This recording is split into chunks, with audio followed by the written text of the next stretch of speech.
마트 계산대 앞. 선영은 뭔가 이상한 느낌을 받았다. 한 남자가 계산대에 생리대를 올려두고 조심스럽게 말했다. 사장님, 이 빵 계산 부탁드립니다. 순간 당황한 선영은 그의 얼굴을 한참 바라보다가 조심스레 손바닥을 그의 눈앞에서 흔들어 보았다. 그러자 남자가 조용히 입을 열었다. 흔들지 마세요. 안 보입니다. 선영은 얼굴이 굳어졌다. 죄송해요. 그런 뜻은 아니었어요. 지금 가져오신 게 생리대라서요. 그녀는 곧장 진열대로 돌아가 다시 돌아왔다. 찾으시던 빵, 이게 맞는 거죠? 진열대에서 확인하고 가져왔어요. 남자는 고개를 끄덕이며 말했다. 정말 감사합니다. 혹시 같은 빵을 하나만 더 주실 수 있을까요? 선영이 의아하다는 듯 쳐다보자 남자가 조용히 미소 지으며 덧붙였다. 하나는 드리고 싶습니다. 아까부터 계속 도와주시니까요. 아니에요. 그런 건 괜찮습니다. 괜찮습니다. 받아주시면 제가 더 기쁘죠. 선영은 말없이 같은 빵을 하나 더 계산대에 올렸다. 남자는 천천히 지갑을 꺼내 조심스럽게 돈을 건넸다. 그가 건넨 빵은 따뜻했고 어디선가 익숙한 냄새가 스쳤다. 그때 옆에서 속삭이는 소리가 들려왔다. 언니, 저 사람 잘생겼다. 잘생기면 뭐해? 장님인데. 선영의 표정이 순간 굳었다. 그녀는 다시 고개를 들어 조용히 돌아서는 남자의 뒷모습을 바라보았다.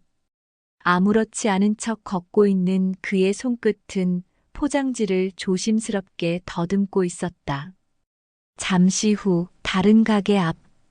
선영은 수호가 물건을 계산하고 있는 장면을 우연히 보게 되었다. 점원이 거스름 돈을 툭 던지듯 내밀었다. 선영이 다가섰다. 아줌마, 거스름 돈 제대로 주세요. 아가씨가 뭔데 참견이야. 그래도 계산은 정확히 하셔야죠. 선영은 수호의 손에 거스름 돈을 쥐어주며 말했다. 그만 가요. 그가 조용히 고개를 끄덕였다. 감사합니다. 계속 신세를 지내요. 두 사람은 나란히 몇 걸음 걷다 멈췄다. 수호가 조심스럽게 말했다. 이런 말씀 드려도 될지 모르겠지만 이상하게 익숙한 느낌이 듭니다. 선영은 잠시 머뭇거리다가 웃으며 대답했다. 저도요. 처음 뵙는 건데 낯설지가 않네요. 혹시 예전에 빵 좋아하시던 분이셨나요? 저야 빵 좋아하는 사람이 맞지만 우리가 어디선가 만난 적이 있었을까요? 수호는 조용히 고개를 저었다. 아니요. 그냥 그런 기분이 들어서요. 그날 밤 수호는 혼잣말처럼 중얼거렸다. 그 아이 설마 아니겠지. 그날 이후 선영은 자신도 모르게 자꾸 마트 출입문 쪽을 바라보게 되었다. 익숙한 검정 셔츠, 조심스레 걸음을 옮기는 낯익은 실루엣. 그가 다시 올 거라는 보장은 없었지만 이상하게 마음 한켠이 기다리고 있었다. 그리고 며칠 뒤 수호는 또다시 빵 코너 앞에 서 있었다. 선영은 그 모습을 발견하고 먼저 다가갔다. 오셨어요. 오늘은 빵 잘 찾으셨어요? 수호는 고개를 살짝 돌렸다. 네. 이젠 위치도 손으로 익혔습니다. 그는 진열대 가장 왼쪽에 있는 빵을 조심스럽게 집었다. 이게 지난번 주셨던 그 빵 맞죠? 네. 맞아요. 오늘은 조금 더 부드럽게 구워졌어요. 그럼 2개 살게요. 하나는 또 드려도 되겠습니까? 이번엔 제가 거절 안 할게요. 지난번 덕분에 하루가 따뜻했거든요. 두 사람 사이엔 조금씩 말이 많아졌다. 수호는 빵을 담으며 말했다. 여긴 예전과 분위기가 많이 다르네요. 예전엔 좀 시끄럽고 복잡했는데 선영은 의아하다는 듯 고개를 갸웃했다. 혹시 이 근처에 살았던 적 있으세요? 네. 아주 어릴 때 잠깐. 그땐 빵 냄새만 맡아도 배가 부르던 시절이었죠. 선영의 눈이 잠시 흔들렸다. 저도요. 빵집 앞에서 한참 서 있던 기억이 있어요. 가끔은 주인 아저씨가 하나씩 챙겨주기도 했고요. 혹시 그 빵집 이름 기억나세요? 은혜제과. 맞는 것 같은데요. 수호는 눈을 감고 조용히 미소 지었다. 거기 맞아요. 저도 거기 앞에 자주 서 있었어요. 그 순간 두 사람의 대화가 공중에 멈췄다. 말은 더 이상 이어지지 않았지만 마음 깊은 곳에서 무언가가 슬며시 깨어나는 느낌이었다. 그날 오후 마트 앞 벤치에 나란히 앉은 두 사람은 한참을 말없이 앉아 있었다. 따뜻한 햇살과 바람 사이로 빵 냄새가 퍼졌고 아이들이 자전거를 타고 웃으며 지나갔다. 선영이 조심스레 말을 꺼냈다. 처음 뵀을 때 혹시나 싶었어요. 정말 예전에 뵌 적 있는 분 아닐까 하고요. 수호는 고개를 숙인 채 빵 포장지를 더듬었다. 저도 비슷한 생각을 했습니다. 이상하죠? 겨우 빵 하나로 이런 기분이 들다니. 선영이 작게 웃었다. 빵 하나에도 많은 기억이 담길 수 있어요. 그때 누가 옆에 있었는지, 어떤 냄새였는지, 그게 마음속에 남아있잖아요. 그래서일까요? 당신 목소리를 듣는 순간 그 시절 생각이 났어요. 햇빛이 잔잔히 내려앉은 오후.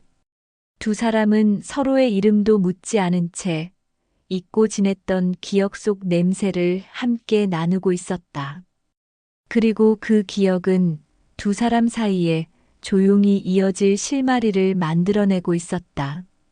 장마가 끝나고 햇볕이 따갑던 어느 오후, 수호는 마트에서 나와 익숙한 길을 천천히 걸었다. 한 손엔 빵 봉지가 들려 있었고, 다른 손엔 흰 지팡이가 조심스럽게 바닥을 더듬고 있었다. 그는 분명히 횡단보도 음성 신호가 들렸다고 생각했다. 신호음을 따라 몇 걸음 앞으로 나섰을 때였다. 쾅! 급정거한 차량이 타이어를 비명처럼 울렸다. 수호의 몸이 중심을 잃고 바닥으로 쓰러졌다. 그 순간 멀리서 누군가가 뛰어왔다. 괜찮으세요? 헐레벌떡 달려온 사람은 선영이었다. 그녀는 놀란 얼굴로 수호를 부축하며 소리쳤다. 이분 시각장애인이에요. 못 보시는 분이에요. 운전자는 짜증 섞인 목소리로 대꾸했다. 아니, 아무리 그래도 신호도 안 보고 건너면 어쩌자는 거예요. 선영은 몸으로 수호를 감싸며 말했다. 소리 신호가 나왔어요. 들으셨잖아요. 지금 다친 데는 없으세요? 괜찮습니다. 놀랐을 뿐이에요. 그는 조용히 일어나려고 했지만 무릎을 짚는 손끝에 힘이 들어가지 않았다. 선영이 손을 내밀었다. 잡으세요. 천천히 일어나세요. 조심스럽게 몸을 일으킨 수호는 얼굴을 찡그렸다. 횡단보도 건너려던 참이었습니다. 제가 도와드릴게요. 조금 천천히 가죠. 선영은 한쪽 팔을 수호의 팔에 감싸듯 내주었다. 처음으로 그가 그녀의 체온을 느꼈다. 낯설지 않은 온기였다. 그날 저녁 선영은 무거운 마음을 안고 집에 돌아왔다. 그녀는 괜히 마음이 조급했다. 무언가 자신이 놓치고 있는 것 같았고 수호의 낯익은 말투와 손짓이 계속 머릿속을 맴돌았다. 그리고 그로부터 며칠 후 선영은 마트 앞에서 한 여자아이에게 다급히 불려갔다. 언니, 수호 오빠 쓰러졌대요. 병원으로 실려갔대요. 선영은 머릿속이 하얘졌다. 발걸음이 땅에 닿지 않는 것처럼 휘청였고 이내 정신을 차리고 병원으로 달려갔다. 병실 앞 의사가 차트를 보며 선영에게 말했다. 환자분, 눈 상태가 생각보다 심각합니다. 시신경이 눌린 상태가 너무 오래돼서 더 이상 미루면 생명에 영향을 줄 수도 있습니다. 선영은 입을 다물지 못했다. 수술하면 괜찮아질 수 있나요? 확률은 있습니다. 하지만 회복까지 상당한 시간과 비용이 필요합니다. 보호자 되시죠? 그 말에 선영은 대답하지 못했다. 그녀는 보호자가 아니었다. 단지 자꾸 눈에 밟히는 마음이 가는 사람이었을 뿐이다. 의사는 말을 이었다. 어떻게든 빠른 시일 내에 수술을 진행하는 게 좋겠습니다. 선영은 조용히 병실 문을 바라보았다. 불 꺼진 창가 침대 위 아무것도 보이지 않는 눈으로 천장을 응시하고 있는 수호. 그가 조금 전까지 건너던 횡단보도처럼 지금 그의 인생도 멈춰 있는 듯 했다. 선영은 병실 창가에 조용히 서 있었다. 커튼 사이로 들어오는 흐린 햇빛 속 침대에 누운 수호는 숨을 고르게 쉬고 있었지만 그의 표정은 평온하지 않았다. 시신경이 눌린 상태가 너무 오래됐습니다. 의사의 말이 자꾸 머릿속을 맴돌았다. 수호는 아무 말도 하지 않았다. 자신이 처한 상황을 받아들이려는 듯 고요히 누워있을 뿐이었다. 그를 위해 뭘 할 수 있을까? 선영은 자신에게 수없이 묻고 또 물었다. 그날 밤 선영은 오래전 장부 수첩 하나를 꺼냈다. 마지막 남은 예금 통장을 펼쳤지만 턱없이 부족했다. 그녀는 고민 끝에 휴대폰을 들고 번호를 눌렀다. 아저씨, 전에 제 가게 사고 싶다고 하셨죠? 아직 생각 있으세요? 반대편에서 즉답이 돌아왔다. 나야 좋지. 당장 계약하자. 가게를 판다고 생각하니 마음 한구석이 서늘했다. 하지만 멈출 수 없었다. 그녀는 다시 전화를 걸었다. 사장님, 전에 사람 구한다고 하셨던 그 술집이요. 아직 자리 있나요? 잠시 침묵이 흐른 뒤 낮고 굵은 목소리가 흘러나왔다. 너 그 일하기 싫다고 하지 않았어? 돈이 좀 필요해서요. 이번엔 정말 필요해요. 전화를 끊고 돌아선 선영은 거울을 바라보았다. 자신도 모르게 어깨가 축 처져 있었다. 하지만 마음만은 단단해져 있었다. 그날부터 선영은 두 곳에서 밤낮 없이 일했다. 낮에는 마트, 밤에는 술집 서빙. 쉬는 날 없이 달리다 보니 손등은 금방 갈라졌고 다리는 퉁퉁 부었다. 장 사장은 걱정스러운 얼굴로 물었다. 그렇게까지 할 필요는 없잖아. 무슨 일인데? 선영은 웃으며 고개를 저었다. 그냥 제가 꼭 도와드리고 싶은 사람이 있어요. 눈이 보이지 않는데도 마음이 참 따뜻한 사람이에요. 선영의 기억 속 어린 시절의 장면이 스쳐 지나갔다. 작은 빵 하나를 들고 서성이던 소년. 그에게 빵을 건네며 말하던 어린 선영. 내가 내 눈이 되어줄게. 잊고 있었다고 생각했는데 아니었다. 그 약속이 지금의 그녀를 이끌고 있었다. 수술 당일이 다가오자 선영은 병원비를 들고 조용히 병실을 찾았다. 그녀는 수호가 자고 있는 사이 간호사에게 돈을 건넸다. 이분 보호자는 아니지만 수술비만큼은 제가 책임질게요. 간호사는 놀란 얼굴로 그녀를 바라보았다. 혹시 가족분이세요? 아니요. 그냥 아주 오래된 인연이에요. 수술실 앞 불이 꺼질 때까지 선영은 한자리에 앉아 있었다. 그녀의 눈은 빨갛게 충혈되어 있었지만 단 한 번도 자리를 뜨지 않았다. 그리고 마침내 수술은 성공적으로 끝이 났다. 하지만 그녀는 수호가 눈을 뜨기 전에 병원을 떠났다. 그의 눈에 비친 자신의 얼굴을 마주할 용기가 없었다. 무엇보다 이제는 그가 혼자 걸을 수 있을 거라는 믿음이 있었다. 눈을 떴을 때 세상은 조용했다. 수호는 천장을 바라보며 한참을 숨죽였다. 빛은 흐렸고 아직 모든 것이 선명하진 않았지만 분명 세상은 다시 보이고 있었다. 그가 가장 먼저 찾은 얼굴은 선영이었다. 하지만 병실엔 그녀가 없었다.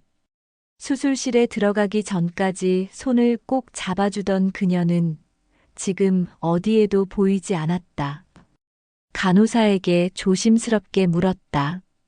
자주 오던 여자분, 그분은 어디 가셨나요?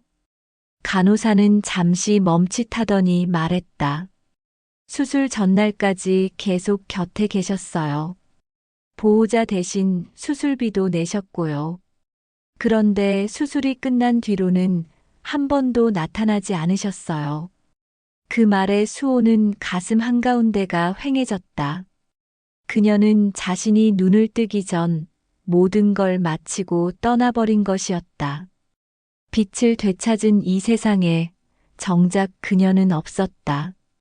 며칠 후 퇴원을 앞둔 날, 수호는 선영을 찾아 마트를 찾았다. 빵 코너 앞에서 한참을 서 있었지만 익숙한 목소리는 들리지 않았다.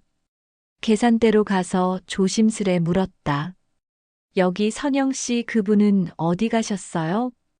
직원은 고개를 저었다.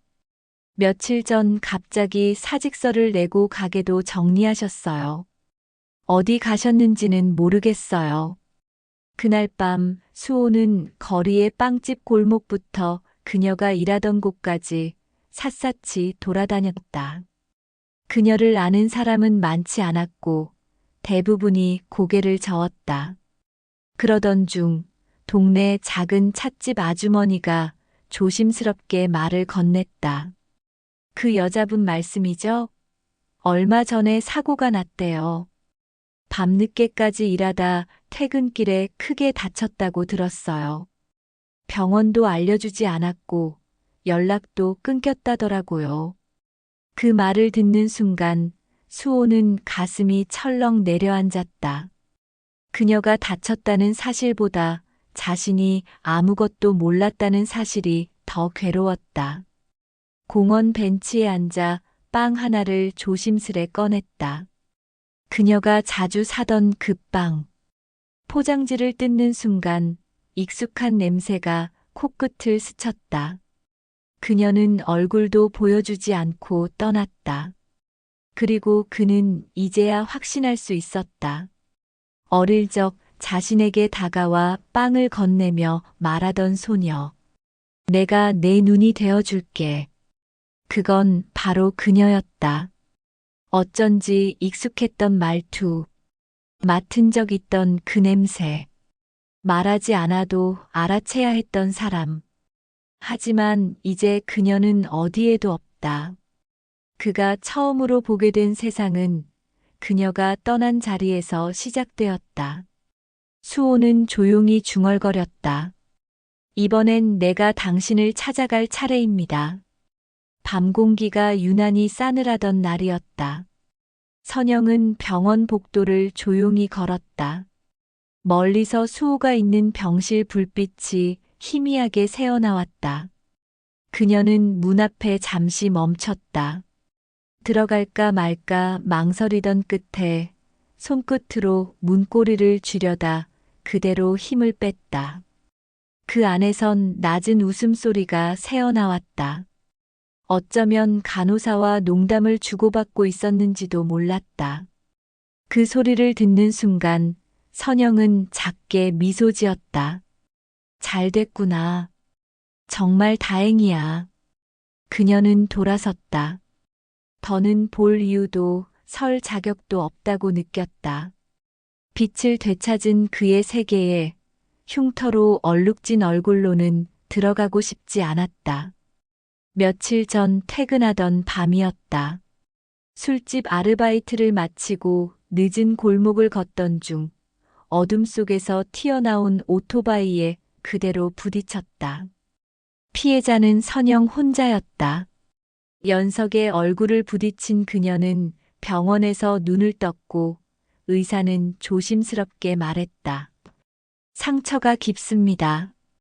얼굴에 흉터가 남을 겁니다. 선영은 거울을 보며 아무 말도 하지 않았다. 입술 한쪽이 갈라져 있었고 왼쪽 광대 아래로 긴 상처가 나 있었다. 며칠 후 퇴원한 그녀는 가장 먼저 병원비를 계산하고 두 번째로 수호의 병원을 찾았다.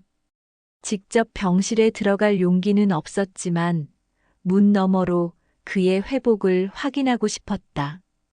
그날이 마지막이었다. 이제 그녀는 떠날 준비를 마쳤다. 작은 배낭 하나, 빵 2개, 그리고 오래된 스웨터 1벌. 도시를 벗어나는 버스 시간은 새벽 6시였다. 버스터미널로 가는 길. 그녀는 일부러 병원 앞을 한 번 더 지나쳤다. 이제 막 세상을 보기 시작한 수호는 어디를 보고 있을까? 자신이 사라졌다는 걸 알까? 아니면 아직 모를까? 선영은 스스로에게 물었다. 혹시라도 날 찾게 된다면 날 용서할까? 아니면 원망하게 될까? 그러다 이내 고개를 저었다. 아무것도 바라지 않았던 마음. 단지 그가 혼자서도 괜찮길 바랐던 그 약속 하나만이 남아 있었다. 내가 내 눈이 되어줄게. 어릴 적 말했던 그 말이 이제야 진짜 의미가 되었는지도 모른다. 그녀는 병원 담벼락에 잠시 기대섰다. 새벽 공기는 찼지만 마음 한구석은 담담했다. 수호가 앞으로 어떤 삶을 살든 자신 없이도 꿋꿋하길 바랐다. 그리고 언젠가 아주 멀리서라도 그가 웃는 소식을 듣게 되길 바랐다. 버스가 출발했다. 창밖으로 점점 멀어지는 도시 풍경. 선영은 고개를 기댄 채 조용히 눈을 감았다. 이제 그녀가 사라질 시간이었다. 말없이 조용히. 2해가 흘렀다. 시간은 많은 것을 바꾸어 놓았지만 어떤 감정은 그대로였다. 수호는 여전히 같은 빵을 사곤 했다. 어느 날은 그 빵의 포장지를 뜯지 않은 채 다시 접어두기도 했다. 빵 하나에 담긴 기억이 너무 따뜻해서 쉽게 먹을 수 없을 때가 많았다. 그날도 그는 혼자 마트를 들렀다.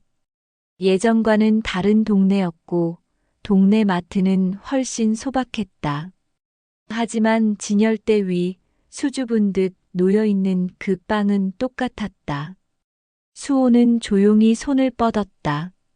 그 순간 그의 손등에 무언가가 살짝 닿았다. 다른 누군가가 같은 빵을 향해 손을 내밀었던 것이다. 둘 다 멈칫했다. 수호는 반사적으로 옆을 바라봤다. 후드 모자를 눌러 쓴 여자가 조용히 서 있었다. 그녀는 고개를 숙이며 손을 걷어들였다.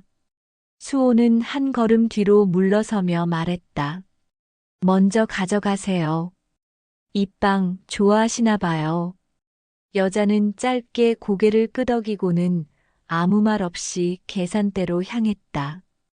그 순간 수호의 가슴 어딘가가 찌르르 울렸다. 아주 오래전에 느꼈던 감각, 익숙한 체온. 그녀였다. 확신은 없었지만 이유 없는 확신이었다. 수호는 황급히 카트를 밀고 마트를 나섰다. 여자는 이미 골목을 따라 걷고 있었다. 작은 가방을 메고 여전히 등을 조금 구부리고 있었다. 잠깐만요. 수호가 다급히 부르자 여자가 놀란 듯 돌아봤다. 모자는 깊게 눌러져 있었고 얼굴의 절반은 머플러로 가려져 있었지만 그 눈빛은 그리 오래 걸리지 않았다. 그녀였다. 수호는 조심스럽게 다가갔다. 혹시 선영 씨 맞죠? 여자는 대답하지 않았다. 다만 눈이 조금 흔들렸고 가만히 손을 가방 속으로 넣었다. 그러곤 수호에게 조용히 빵 하나를 건넸다. 마트에서 그녀가 먼저 집어간 바로 그 빵이었다. 수호는 그것을 받아들고 한동안 말이 없었다. 그 빵 하나에 모든 말이 담겨 있는 듯 했다. 기억, 후회, 감정, 시간 그리고 아직 꺼내지 못한 마음까지. 그때처럼 하나는 당신, 하나는 나. 여자가 입을 열었다. 목소리는 낮았지만 또렷했다. 수호는 빵을 들고 한 걸음 가까이 다가섰다. 전 알아요. 그날 이후로 제가 기다린 사람이 누구였는지. 그녀는 고개를 숙이며 작게 웃었다. 많이 기다리게 해서 미안해요. 기다릴 수 있어서 다행이었어요. 두 사람은 잠시 마주 섰다. 말없이 조용히. 빵 하나가 두 사람 사이를 다시 연결하고 있었다. 빵 하나를 사이에 두고 두 사람은 나란히 걸었다. 말은 많지 않았다. 서로가 어떤 시간을 보냈는지, 무슨 상처를 안고 있었는지 굳이 묻지 않아도 알 수 있었다. 동네 공원 벤치에 앉아 수호는 천천히 포장지를 풀었다. 손끝에 닿는 그 감촉이 오래도록 그리웠다는 걸 이제야 실감했다. 그동안 어디 있었어요? 수호의 목소리는 낮았지만 단호했다. 선영은 포장을 뜯지 않은 빵을 무릎에 올려두고 천천히 말했다. 멀리 가진 않았어요. 그냥 조용한 곳에서 지냈어요. 다시 마주할 용기가 없어서. 당신이 눈을 뜨고 나면 내가 더는 어울리지 않을 거라고 생각했어요. 수호는 선영의 얼굴을 바라봤다. 그녀는 여전히 머플러를 풀지 않았고 모자도 벗지 않았다. 하지만 그 속에서도 그녀의 눈빛은 그대로였다. 조심스럽고 따뜻하며 예전처럼 자신보다 상대를 먼저 걱정하는 사람이었다. 그 상처 보여줘요. 선영은 움찔했지만 이내 조용히 고개를 끄덕이고 머플러를 풀었다. 빛 아래 드러난 얼굴엔 희미하지만 선명한 흉터가 남아 있었다. 수호는 아무 말 없이 그녀의 손을 잡았다. 그 상처 때문에 떠난 거라면 이젠 그러지 마요. 당신이 내게 준 건 눈이 아니라 살아갈 이유였어요. 선영은 눈을 감았다가 다시 떴다. 눈가가 촉촉하게 젖어 있었다. 사실은 보고 싶었어요. 많이. 나도요. 매일. 그 말에 둘은 동시에 웃었다. 두 해가 지나서야 겨우 이렇게 마주 앉게 되었지만 그 시간은 결코 헛되지 않았다. 서로가 서로를 찾아낸 그 시간이 둘에게 가장 소중한 선물이었다. 수호는 빵 하나를 반으로 갈랐다. 그리고 반쪽을 선영의 손에 건넸다. 이젠 하나씩 나눠 먹는 걸로 해요. 숨지 말고 같이. 선영은 빵을 받아들며 작게 고개를 끄덕였다. 응, 같이. 햇살이 부드럽게 두 사람의 어깨 위로 내려앉았다. 아무 일도 없었던 것처럼, 그러나 모든 일이 지나간 것처럼 두 사람은 천천히 같은 방향으로 걷기 시작했다. 그들의 그림자가 나란히 늘어지고 있었다. 이 두 사람의 앞날을 응원하신다면 구독과 좋아요 부탁드립니다.